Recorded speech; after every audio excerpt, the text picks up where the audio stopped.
So, have you been watching the legal cannabis scene?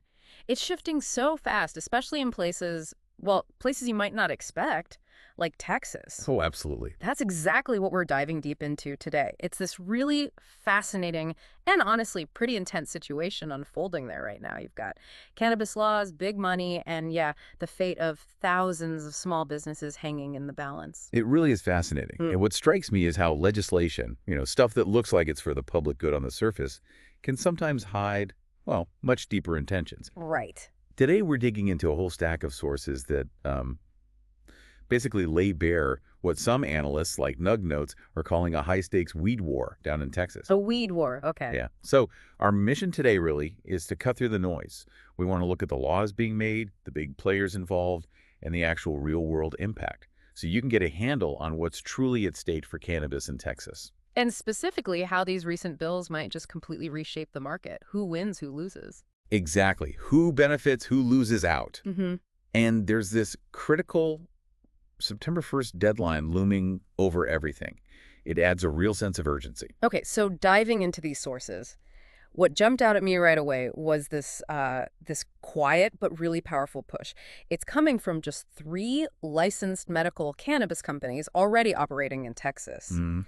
It seems like they've been working hard behind the scenes, not just lobbying, but like actually helping draft this specific bill, Senate Bill 3, SB 3. And if you connect the dots, look at the bigger picture of these companies, they seem to have a very clear goal here. Reaches. Basically to ban all hemp-derived THC products. That's everything. Yeah. Delta-8, THCA flower, those infused drinks, edibles, vapes, the whole lot. Wow, all of it. All of it. By September 1st. Now, the line they're using is, public safety, Uh-huh, the standard line. the standard line. But critics, Yeah. they're saying the alleged real goal is much simpler.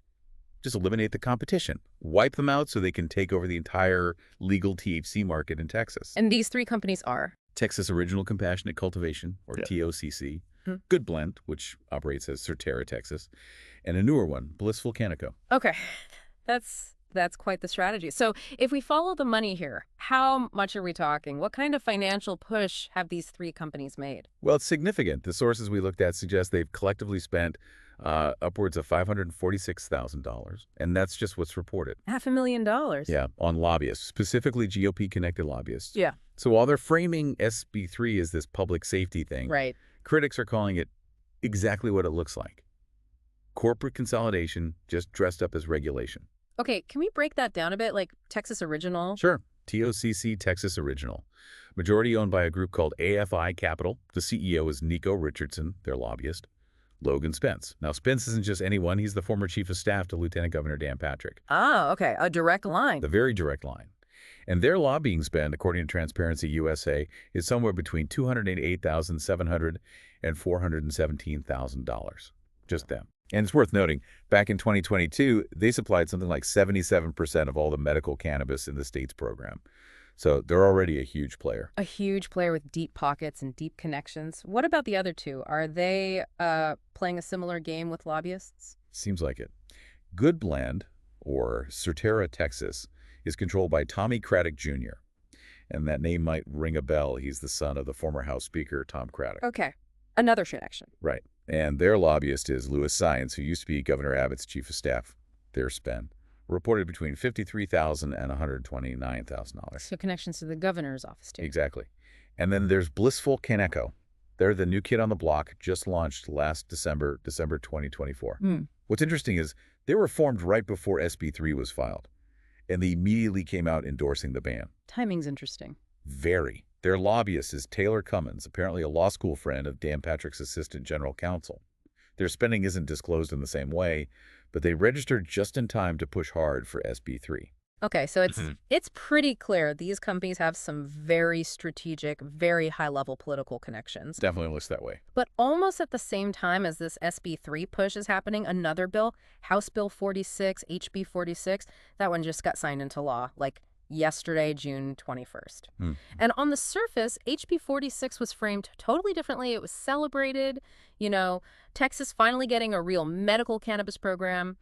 But is it what it seems? That is the million-dollar question, isn't it? Yes. Because HB 46 does expand the official program, the Texas Compassionate Use Program, TCUP. Right. It raises the THC cap, adds more qualifying conditions. Allows things like vapes and patches, expands dispensary access a bit. Yes, it does all that.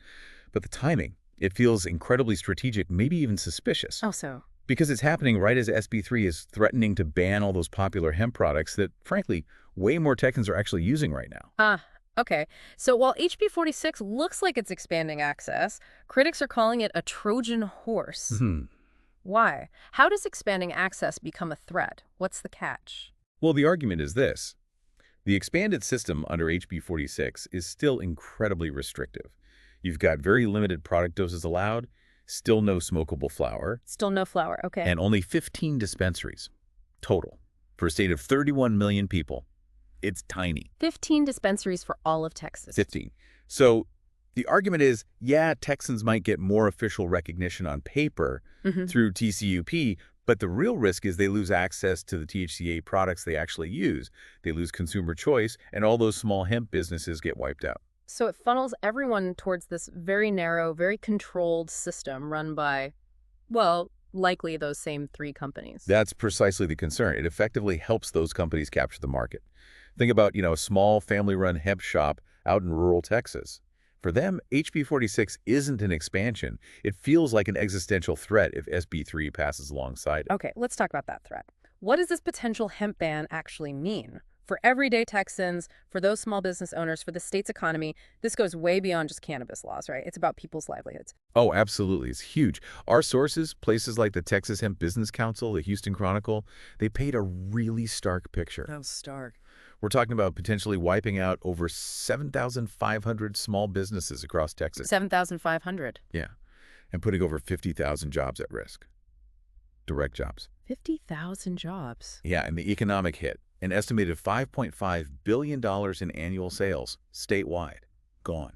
Just vanished. That's a staggering amount of economic activity to just legislate away. It really is. So, okay, looking at this whole complex mess, who are the key political figures we need to keep an eye on? Who's at the center of this weed war? Well, several names keep coming up. Lieutenant Governor Dan Patrick. He's seen as a central backer of SB 3. And remember, he was directly lobbied by his former chief of staff, Logan Spence, who works for Texas Original. Right, the connection we talked about. Then there's Governor Greg Abbott. As of today, June 22nd, the deadline is here. He has to decide. Sign SB 3, veto it, or just let it become law without his signature. It's crunch time. Okay, his decision is key right now. Definitely. Then you've got Senator Charles Perry, Republican from Lubbock. He's the main sponsor of SB 3, the hemp ban bill.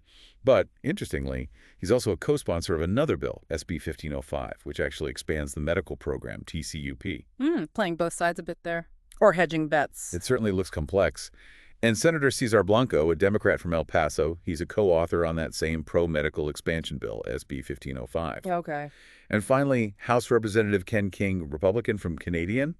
He's the author of HB 46, the bill that just got signed, the one expanding TCUP to add tinctures and vapes, the Trojan horse bill, according to critics. Right. Wow. It really is a tangled web, isn't it? Lots of interconnected bills, political interests. It's hard to track who's pushing for what outcome overall. It is complex, but, this fight is definitely not one-sided. There's serious resistance building up from the hemp industry, from consumers, from various groups. Okay, so who's pushing back against SB 3? Well, it's actually a pretty diverse coalition, which is fascinating in itself. Yeah. You've got the Texas Hemp Business Council, obviously. They've gathered, get this, over 135,000 signatures on a petition urging Governor Abbott to veto SB 3. 135,000. That's a lot of people speaking up. It is. And then you see these, unexpected alliances forming. Jake Bullock from Cann, the THC seltzer company, he's teamed up with the liquor lobby to fight the bill. The liquor lobby? Okay, that is unexpected. Right. Shows you how wide the opposition is spreading. And then you have voices like Mitch Fuller, who's a lobbyist for the VFW, the Veterans of Foreign Wars. Yeah. He's spoken out really powerfully, emphasizing how crucial, affordable hemp-derived THC products are for many veterans' well-being. They rely on this stuff. So the fight for those, 7,500 hemp shops and the 50,000 plus jobs, it's going right down to the wire, right to Governor Abbott's desk today. Exactly. Today's the day. To really hammer home the scale here, let's put some numbers side by side. The sources give a pretty clear comparison between the official medical program, TCUP, and this much bigger hemp market that's under threat. Yeah, and these numbers, they really force you to ask, who is the current system actually serving? Yeah. And which system serves more Texans? So lay it out for us. TCUP versus hemp. Okay. Patients served. TCUP, the official program, serves just over 29,000 patients. 29,000, okay. The hemp market, estimated to serve over 2 million Texans. 2 million versus 29,000. That's the estimate. Now, retail locations. TCUP has just 3 licensed operators running those 15 dispensary pickup points across the whole state. 3 operators. Compared to over 7,500 hemp shops statewide. Big difference. Huge difference. Jobs. TCUP supports maybe 300 jobs, approximately. Yeah. The hemp industry, over 50,000 jobs. 300 versus 50,000. And then sales. Yeah. Annual sales for 2024. TCUP brought in less than $200 million, the hemp market. $5.5 billion. Billion with a B. Billion with a B. So less than $200 million versus $5.5 billion. Wow. Okay. Those numbers, they just starkly illustrate the disparity, don't they? And the sheer scale of the economic bomb that would go off if this hemp ban actually happens. That September 1st date just got a lot heavier. It really puts it in perspective. So stepping back, looking at the whole picture, we've unpacked this Texas weed war, right? We've looked at the laws, the corporate money moving behind them, the political connections, and this really powerful resistance that sprung up. Yeah. It's a classic case, really, where a bill sold as public safety could end up just completely rewriting the rules for an entire industry, crushing thousands of small businesses, costing tens of thousands of jobs. And it all comes down to today. Governor Abbott's decision on SB 3.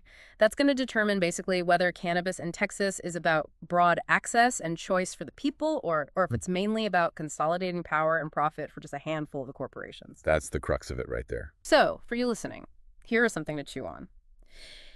In this world where regulations are always changing, industries are shifting super fast, how do we make sure that new laws actually benefit the public? Like, genuinely.